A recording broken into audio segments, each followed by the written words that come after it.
And at 10, character names. The names of various characters over the years have remained mysterious. Sometimes they don't have a name, other times it's an alias like the purple guy, or other times they're just random names decided by the community. However, in all of these instances they don't end up actually being canon, and something I noticed a lot of in the comments is the misuse of names that have either no origin or very weak origins and believing them to be canon.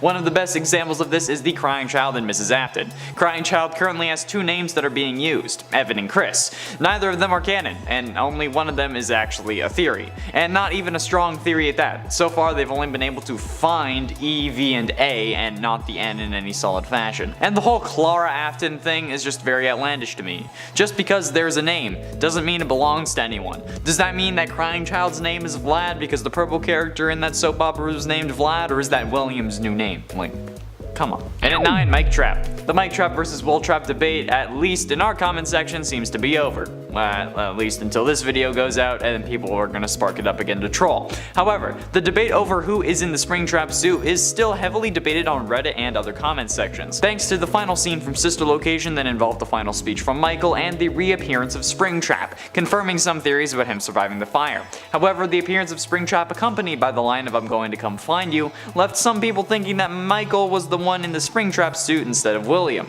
also leading to the conclusion that Michael was Purple Guy instead of William. Which is wrong, as confirmed by Scott when he said to check Matt Pat's explanation on the subject, which resulted in the conclusion that Michael had no way of being the purple guy and thusly being Springtrap.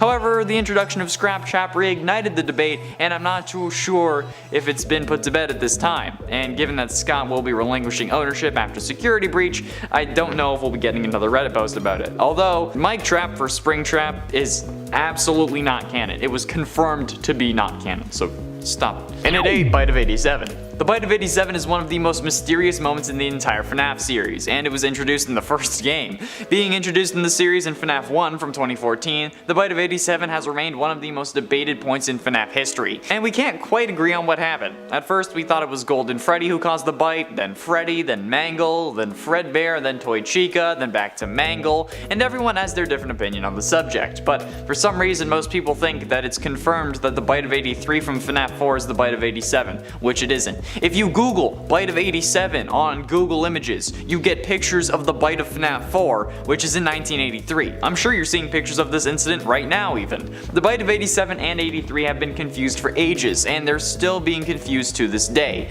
Honestly, it's kind of frightening based on how many people get mad at me because I go against something MatPat said, but then also tell me that I'm wrong about the Bite of 83, even though I agree with MatPat on that point. That 83 is not 87. Also, the calendar doesn't agree with that. 83 is not 87. Can confirm. And at 7, FNAF 4. FNAF 4 is such a controversial point in the FNAF timeline, and I know I say that every time. But even now I see that it's more controversial than I thought. See, there's a debate within the FNAF community about whether FNAF 4's main gameplay is a dream or real life, and there are arguments for both sides. I personally believe that it's still a dream rather than real life, since the sound discs that cause you to hallucinate were not introduced into the games until Sister Location, and the Ultimate Custom Night dialogue supports this. However, assuming one way or the other is not very useful when trying to discern a timeline. I do realize this as I'm saying it, so from now on, if I can remember at least, I'll be doing my best to include points to support my theory from both sides of it, meaning that like if it's also like points for if it's a dream and points for if it's not a dream. Although I'm curious to hear your ideas. Do you think FNAF 4 is a dream or is it real life? And why? Be sure you let me know down below. And at 6, fan games. There have been multiple instances of people in the comments using points or story elements from FNAF fan games to try to prove my theories wrong.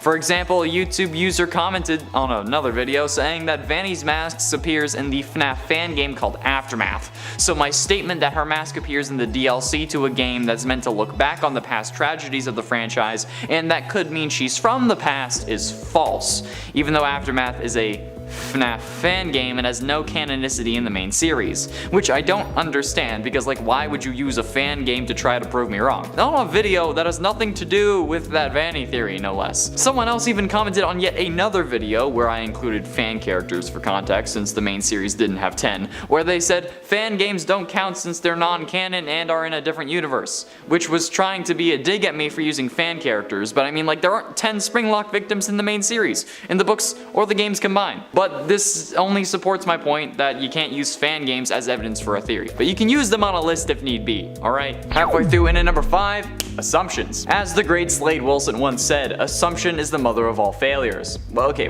he said it while punching a guy, so it was a little more exasperated than that, but still, the point still stands. Assuming makes an out of you and me, they say. However, this hasn't stopped fans from assuming more than one thing about the series. Not everything is connected. Not everything makes sense. And assuming that one thing is correct when it is in fact just a theory makes things more difficult for everyone. We need to have a realistic mindset when it comes to FNAF, and a load of assumptions are made on a regular basis. Especially with the other points I've been bringing up today, most of these are because of assumptions, and I'll be honest, I'm guilty of it too. It's human nature, but honestly, it's seeping into the comment section as well. And people are getting very mad and very mean. It's coming into my DMs too. Since with every theory I make, someone comes up with evidence that is supposed to disprove me, but it relies on a theory or some fact that has never been added to the canon information. And they're only that. Theories or some idea rather than actual evidence. While yes, a diamond is the only thing that can cut a diamond, a theory can't disprove another theory. It just doesn't make sense. And at 4, Dead Afton. William Afton didn't die in the spring locking incident that we see in FNAF 3's 8-bit minigames, okay? He didn't. I know there are still plenty of people who think he died,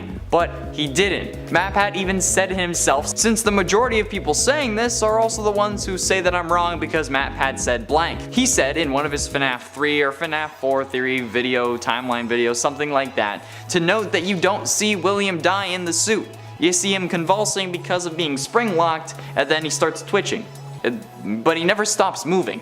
He doesn't actually fully freeze, I guess.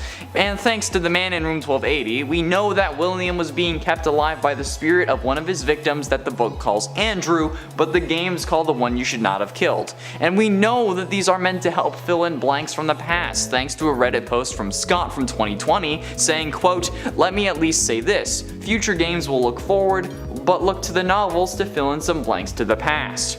So this book single-handedly gives us a reason as to how William survived all these years rather than Remnant. The one that you should not have killed possessed him. I have been saying this since we started talking about FNAF on the channel, and everyone was mad at me for it. They're like, oh no, there's no way he could have survived for 30 years. And I'm like, bro, it's FNAF. Do you really need to what? But I was right, and people are still mad at me because I suggested. But he didn't die in the suit, okay? God! I can hear the comments already saying, yes he did, just to troll me. Stop it! Why are you trolling me on the internet? I'm just doing my job. Getting close to the end in number 3, Mrs. Afton death. The story of Mrs. Afton, if there even is one, is a mystery we've been debating for ages. A story that hasn't even had a slight amount of explanation. No references, no mention of a name, nothing. So naturally, there are theories. However, these theories have no actual base in game, like lore-wise, and instead focus on FNAF fan animated music videos and stories that are treated as canon, and sometimes heavily so. The truth is, and I'm sorry to break this to you, but we have no idea what happened to Mrs. Afton. Currently, we don't even know if there really was a Mrs. Afton, if it was just the baby mama, or if William ended up having a surrogate so that he could have children of his own. Hell, his kids may just be adopted like Courtney and Jackson from The Tempest by Julie Cross, except without the whole time travel thing. Yes, I'm plugging that book because it's my favorite book. Either way, for some reason, and I don't know what video really caused this to pick up, a load of people think that Mrs. Afton died in a car accident. I mean, it's a possibility, but that doesn't mean that it's canon. There are also others that think that William killed her, or that she just left him because she found out what he was into, but then for some reason also left behind his prime demographic. Others think that her leaving is the reason he started killing, and some people believe that she died in a plane crash. All are equally possible, but nothing is actually canon. And also, there's no proof that she is possessing Ballora, or that her name is Clara. But ultimately, in number 2, origins. Going along with the whole we don't know anything about Mrs. Afton thing, we also don't really know why William Afton decided to start killing, and more particularly, start killing kids. He could have just be your good old run-of-the-mill psycho, but some people assume that it's because his kids died. However, That is literally impossible, since his kids died as a direct result of him wanting to kill kids. Since Elizabeth died thanks to getting scooped by a baby that was specifically designed for that purpose, and Crying Child died after Elizabeth, and as a result of an animatronic with a little too much bark in that bite. Since, like I've been saying, there are no spring locks that could have failed in that mouth, since it was already in suit mode, so all the spring locks had been released. Spring locks being released is what causes a spring lock failure, so if they can't be released, they can't fail. So his children died as a direct result of him wanting to kill kids. It could have been that his wife or baby mama or whatever left him, but we can't know that for sure, and the truth is we have really nothing to go off of as for reasons as to why William started killing, because it wasn't because of possession or because of his kids, because he only finds out about that later, and his kids died because he wanted to kill others. I don't know, maybe a Fazbear Frights books will let us know. Hopefully, please. Finally, in at number 1, singular mindset. The biggest mistake that we can make when talking about FNAF lore is having a singular mindset. One way of viewing things and then completely disregarding something if it doesn't align with those beliefs. I mean, the same remains true for life, however it's especially a problem with FNAF. I get it, okay? MatPat was here first and you've been theorizing with him for years. But the thing is, and he says it himself, that's just a theory. And that doesn't discount other theories from being possible and even right. MatPat and others have been wrong before. So when I or anyone else suggests something that's against the grain, it's still possible. Like in the case of Crying Child being the one you should not have killed. I am 100% convinced that I am right on that. I provided solid evidence and reasoning, but for some reason people seem to disregard it because it's not normal, it's against the grain, it's not what MatPat said. I even see comments that say, but MatPat said this, so you're wrong, or no, you're wrong because MatPat said that. And my point to that is literally, it's just a theory. He says it at the end of every video, every single time, for this reason. Open your brain to new possibilities, bruh, because it's the only way we'll actually get answers. Doing the same thing over and over again and expecting different results is the definition of insanity. So if we keep using the same theories over and over and expect to solve something new, it's not gonna happen. Just open your mind. And at 10 for getting Foxy. I'm pretty sure the Foxy mechanic was added to help prevent the player from just keeping their screen down the whole night, since you can't really be jump scared if you don't bring up the tablet with the cameras unless you're looking at the wrong side of the office. So Foxy is a way to ensure that you have to look at the cameras to hold him back, otherwise it's guaranteed that you're gonna be jump scared. However, forgetting about Foxy and not checking Pirate's Cove is a horrible idea, even if unintentional. My personal strategy is to put the camera on Pirate's Cove whenever I'm closing the tablet, just to ensure that the next time I open it, Foxy gets his dose of eyes on him. So just like Peanut, you know, the SCP, he will stay in place. And that just makes sure that I don't forget about him, because my reaction time is not fast enough to stop him from getting into the office. In at 9, music box. The music box is in essence FNAF 2's equivalent to Foxy, having to keep the music box wound on a specific camera to ensure the puppet doesn't do that really creepy walk thing to jump at your face. The puppet also isn't fooled by a mask, making me think that it would instead get launched at you in the original FNAF 2, but who knows. The VR version of FNAF 2 though is much easier, with you just needing to hold down the button like Eddie VR does when he played through the game. He just held it down and used his other hand. But either way, forgetting to wind the music box is a big mistake. In FNAF 1 all you need to do was look at Foxy, but in FNAF 2 you have to go to the camera and then intentionally wind it, and it's certainly something else. It's another layer that you need to be aware of. At least you get a little warning when the music box is running low though. I think that this makes the strategy of leaving the camera on the prize counter when you close it a good idea as well, since at that point even if it's really close you don't need to spend time trying to freak out and like look for the actual camera before you get sprung. It's just up there so you can just rewind it real quick.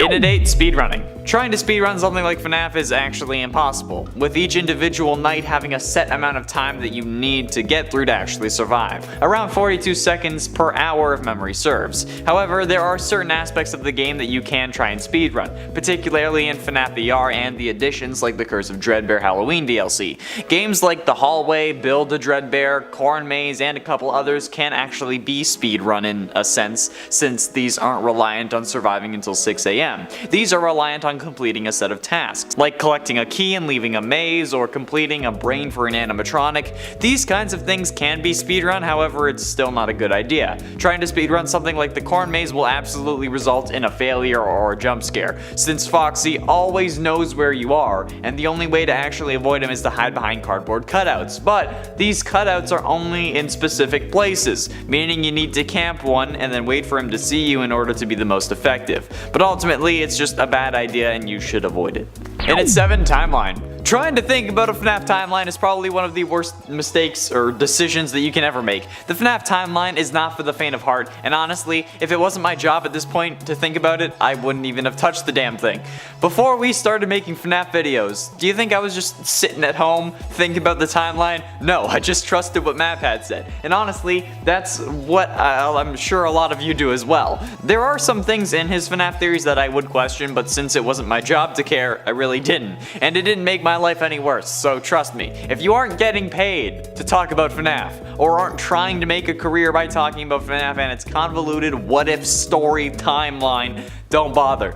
It can be fun to speculate, but don't invest a lot of time and energy into it because it will honestly have no benefits. Spend that time playing games with yourself or with your friends. Hell, even make like a D&D campaign based on FNAF. I mean, like, I was thinking about doing something like that for my own channel, but you could just use it as a way to have fun with the people who share your passion. But don't worry about the timeline though, okay? Trust me, all it brings is pain. And at 6, panicking. Panicking when playing a FNAF game is bound to happen. It's happened to me the first time I played, and it happened to me the first time I played FNAF VR on the channel. Ah, what a video. However, what you really need to focus on is staying cool and calm and collected. Remembering that the animatronics can't actually hurt you and that panicking is only going to result in what you fear actually happening. If you're freaking out because you can't find Bonnie, you're not going to find Bonnie. Especially because he might be like in the back in like a shadow or something really hard to see and you're just flipping through trying to find him. Plus, panicking results in you closing doors to make sure that you don't get jump scared, and then that only makes you lose power faster, which ends up resulting in you getting jump scared because you're in pitch black. Panicking is the worst thing that you can do in any real horror scenario, so why would you do the same thing in a fake horror scenario unless you needed to do so for plot reasons, like you're in a movie. Exactly. So chill the F out, okay, and honk Freddy's nose a couple times to calm your nerves. Halfway through in at number 5, looking behind you. In FNAF VR, you have a whole range of motion for yourself. You can turn your head wherever you want, whenever you want, you can move up and down as you please, but honestly, none of that is going to do anything for you. Hiding underneath the desk, like what would be realistic for this scenario, is only going to result in you getting jump scared. Because the game only relies on the buttons you're pressing and the locations of the animatronics for information, rather than the location of the actual player. Plus, nothing ever really interesting is behind you, so looking behind you while you're in the middle of Night 5 of FNAF 3 isn't really going to help anyone other than Springtrap, so clear your mind, focus, and get me those pictures of Spider-Man. But no, honestly, don't waste your time looking behind you. You could end up missing vital information, like someone going into a vent, or someone now being at your door. Just keep your eyes on where the action can be and focus on what is actually going on, rather than looking for Easter eggs. Easter eggs are usually within that area anyway, aside from maybe helping in FNAF 2's filing cabinets, but still. In at 4, thinking logically. The FNAF world doesn't contain logic. I've said this once and I'll say it a million times. I will die on this hill every single time. The logical answer when it comes to what's going on in the FNAF universe is usually the incorrect answer. The door should close without power. Incorrect. The animatronics shouldn't actually be able to be possessed, especially by an emotion. Incorrect. The freaking door shouldn't be able to close without power. Incorrect. The only thing that really makes sense is how the light works. Just, that's it. Other than that, you just throw everything you know out the window. If you don't end up thinking logically, you'll be fine. Oh, this would be the most likely moment to attack? Nope, they'll do it when you're most aware. But now that you're thinking that a logical thinking is logical, it suddenly becomes illogical. It's an infinite loop and a paradox. That's what FNAF really is, a lie. One big lie that will never be solved. But you keep clicking on these damn videos, so I'll continue to talk about it. Can you see how this video is starting to break me? Getting close to the end, in at number 3, not listening. Sound is such a vital part of FNAF. So many different aspects of the game actually rely on sound, especially in FNAF 4, 5, and 6. FNAF 4 requires you to listen to the doors before opening them to know what side they're coming down. In FNAF 5 you needed to know where Ballora is and where Funtime Foxy is in their respective areas. And in FNAF 6 you need to listen for the scrapped animatronics to make sure that you don't get jump scared while you're busy working on getting that sweet lore, bro. But ignoring the sound will result in ultimate failure. I used to play the game without sound. The game would actually be physically muted because I was playing it on the school bus or in class for research, something like that. And yes, it was actual research because one of my projects in grade 9 was based on FNAF. Either way, not having sound certainly makes the game not scary, but it also makes the game much more difficult because I couldn't even hear if Chica was in the kitchen. So I'd have that door closed a lot more than normal just because I was trying to find Chica, which would also result in me running out of power. Look, I wasn't a risk taker at the time, in FNAF, life, or with girls, but now I am a risk taker in FNAF. But ultimately, in number 2, too much door. Going along with the whole not listening thing, using your doors too much will result in death every single time, even if the doors make no goddamn sense. The doors use the absolute most power in the original FNAF, making you run down very quickly, around 1% every 5 seconds or so, at least from memory. And using it in combination with other things like the lights or the cameras only makes it worse. Much worse, in fact. Especially if you're using everything at once, which is just stupid. The doors should only be used when the characters are at your blind spots, which makes the game very risky since they can at points skip that spot if you're on the cameras. So if you adopt the strat of using the lights before checking the camera, you could be in for a save. However, there's a lot more to factor in rather than just those individuals.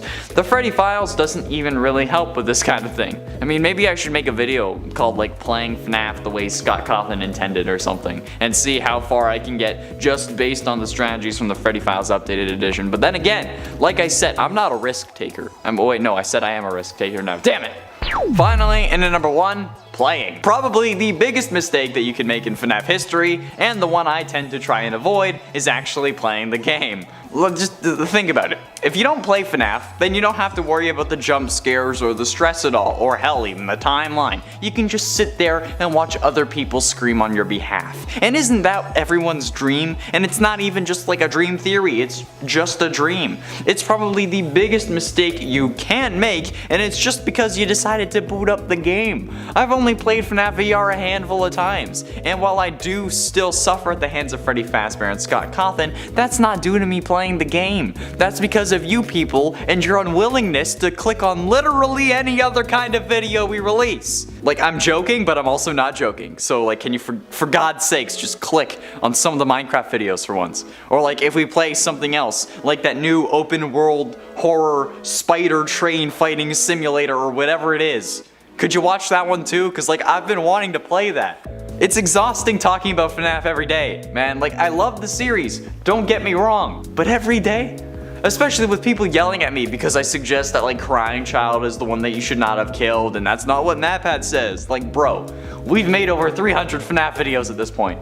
While we may not have as many subscribers as the big FNAF channels, I think we have at least as much knowledge, okay? We have talked about around 3,000 FNAF related points. Assuming those were all top 10s. I mean, they weren't, but we've talked about roughly 3,000 FNAF related points. I think that you can cut me a little slack here. Do you want me to play that spider train fighting simulator game, horror, whatever it is? Do you want me to play it? Let me know in the comments. And actually, I don't know if I want you to say yes or not, so let's just leave it up to you.